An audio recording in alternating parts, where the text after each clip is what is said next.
ಶಬರಿಮಲೆ ಅಯ್ಯಪ್ಪ ಸ್ವಾಮಿ ದೇವಸ್ಥಾನಕ್ಕೆ ಪರಂಪರೆಯ ಕಟ್ಟುಪಾಡುಗಳನ್ನು ಮೀರಿ ಸುಪ್ರೀಂ ಕೋರ್ಟ್ ಎಲ್ಲಾ ವಯೋಮಾನದ ಮಹಿಳೆಯರಿಗೂ ಪ್ರವೇಶಕ್ಕೆ ಅವಕಾಶವನ್ನ ಕೊಟ್ಟಿರುವುದು ಅಯ್ಯಪ್ಪ ಭಕ್ತರಿಗೆ ನೋವುಂಟು ಮಾಡಿದೆ. ಇದೇ ವೇಳೆ ಅತ್ಯಂತ ಉತ್ಸುಕತೆಯಿಂದ ಈ ತೀರ್ಪಿನ ಅನುಷ್ಠಾನಕ್ಕೆ ಕೇರಳ ಸರ್ಕಾರ ಮುಂದಾಗಿರುವುದನ್ನು ವಿರೋಧಿಸಿ ಅಕ್ಟೋಬರ್ 16ರಂದು ಅಯ್ಯಪ್ಪ ಸ್ವಾಮಿ ಭಕ್ತರು ಪಾದಯಾತ್ರೆ ಮತ್ತು ಪ್ರತಿಭಟನಾ ಸಭೆಯನ್ನು ನಡೆಸಲಿದ್ದಾರೆ ಎಂದು ಗುರುಸ್ವಾಮಿ ರಮೇಶ ಶಾಂತಿ ಹೇಳಿದ್ದಾರೆ.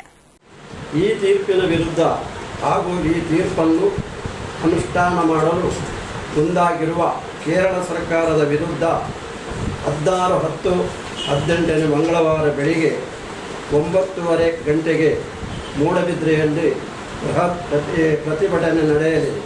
ಸಾವಿರಗಂಬದ ಬಸದಿಯಿಂದ ಬಸ್ಸು ನಿಲ್ದಾಣದವರೆಗೆ ಪಾದಯಾತ್ರೆ ಹಾಗೂ ಬಸ್ಸು ನಿಲ್ದಾಣದಲ್ಲಿ ಪ್ರತಿಭಟನಾ ಸಭೆ ನಡೆಯಲಿದೆ.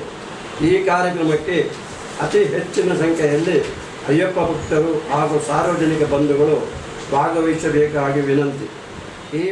ಅವರು ಮಾಧ್ಯಮಗೋಷ್ಠಿಯಲ್ಲಿ ಮಾತನಾಡಿ ಅಕ್ಟೋಬರ್ 16ರಂದು ಬೆಳಗ್ಗೆ 9:30ಕ್ಕೆ ಸಾವಿರಕಂಬದ ಬಸದಿ ಬಳಿಯಿಂದ ಅಯ್ಯಪ್ಪ ಭಕ್ತರು ಪಾದಯಾತ್ರೆಯಲ್ಲಿ ಬಸ್ ನಿಲ್ದಾಣದವರೆಗೆ ಬಂದು ಅಲ್ಲಿ ಬೃಹತ್ ಪ್ರತಿಭಟನಾ ಸಭೆ ನಡೆಯಲಿದೆ. ಇದಕ್ಕೆ ಮೂಡುಬಿದ್ರೆಯ ಅಯ್ಯಪ್ಪ ಶಿಬಿರಗಳ ಎಲ್ಲ ಗುರುಸ್ವಾಮಿಗಳವರು ಬೆಂಬಲಿಸುತ್ತಿದ್ದಾರೆ ಎಂದವರು ಹೇಳಿದರು.